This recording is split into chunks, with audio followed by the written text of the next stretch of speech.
you are looking for ways to optimize your mental wellness, you've come to the right place. I am Rebeccah Silence, emotional healing and relationship coach, here with 5 things that you can do starting now to begin the process of changing your wellness and changing your life. Step 1 is radical responsibility. And what I mean by that is knowing the difference between what you are responsible for and what you're not is game changing when it comes to your mental wellness.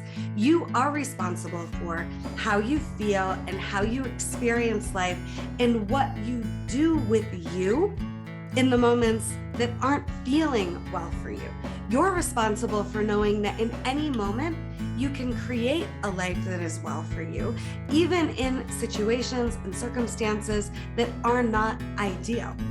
What you're not responsible for is what other people do, or just the big outcomes and circumstances in general that you're finding yourself facing. Remember that you have the ability to be who you want to be and the best of who you are anytime, in any moment, always. Step 2 is to remember that you are always at choice, meaning you have available to you all the time, not just most of the time or some of the time, but all the time, which direction you're going to go with your choices. They can either be powerless, which will have you feeling drained, and powerless choices typically never end well.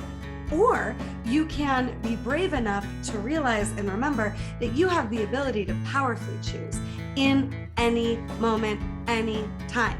What I mean by powerful choices energize you and have you knowing that you're in control of what you actually have control over and that you absolutely took responsibility, back to step 1, for being the best you could be in that moment. You are never just at the effect of life. And when we feel like we have no choice, and when we feel like we're at the effect of life, it feels powerless, and we will become automatically more and more mentally unwell. So to take your power back, remember you're a choice, and you always get to choose powerfully, whatever that looks like for you.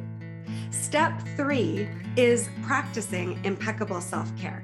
Now, what's really important here is that you know the difference between what you think self-care should look like and what actually takes care of you.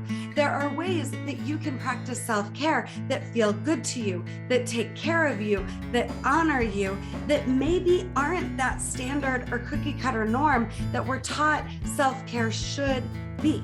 I don't want you worrying about what self-care should look like. I want you learning what self-care means and looks like for you now. And I want you to identify at least 1 to 3 ways that you know that you can and will take care of yourself every day that have you going to bed at night actually genuinely feeling taken care of. It could be how you move, how you eat, how you sleep, but it could also be so much more than that. Taking an extra 20 minutes every day to just get outside and enjoy nature.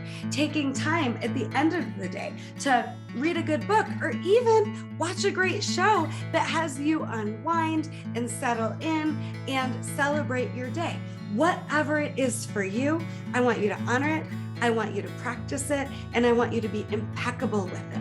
And know that it's okay in the beginning if you're in kind of a trial and error process of trying to figure this out. You knowing 1 to 3 things that absolutely every day are sacred to you that you do that take care of you gives you so much wellness, mentally, emotionally, and just in general. Step 4 is knowing and owning that your best is and always has been enough. What I mean by that is we do the best we can with the tools we have. We do the best we can with the level of awareness that we're at, right? And other people being upset or not, or getting a certain result in your life, that's not the metric to determine whether or not you did your best. The metric I want you to consider for optimal mental and emotional wellness is knowing that you went for it, you risked it, you did your best, and sometimes your best in one moment isn't what you want to try again. But that's okay. It's all learning and growing, and your best in the moment was enough. And then keep committing to being your best, not just doing your best, but to being your best. And you are absolutely on the way to more wellness. And finally, I want to talk about feeling. Step 5 is to let yourself feel, and then from there to use your voice.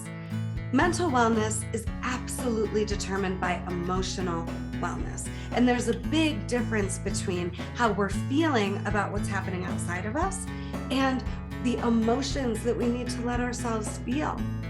Consider that you feeling and getting vulnerable and letting yourself feel, it will give you so much more life back, and it will give you more peace than you can possibly imagine. And just start with paying attention to, what emotion do I need to feel here? Is it anger? Is it fear? Is it grief? Is it joy? Is it excitement? Try to let yourself boil down the emotion you need to feel beyond all of these feelings that you're having. And don't think it'll make it worse, because it won't. All the stuck and buried emotions that you need to feel, they're already running your life. So let them out so that you can be experiencing life with even more wellness. And then take it a step further and talk about how you're feeling. Talk about what you're needing. Talk about what you're wanting. Yes, please risk it. Go there. And when you do these 5 things, radical responsibility, remembering that you're at choice, practicing impeccable self-care, knowing that your best is enough, and letting yourself feel and using your voice, you will become so much more well that ultimately you'll become someone that can't be threatened and thrives in the face of anything and everything. And that's your right. And that's what you deserve. I hope you'll visit me at RebeccahSilence.com for more. I am so grateful you're here. Cheers to more and better wellness for you. See you soon.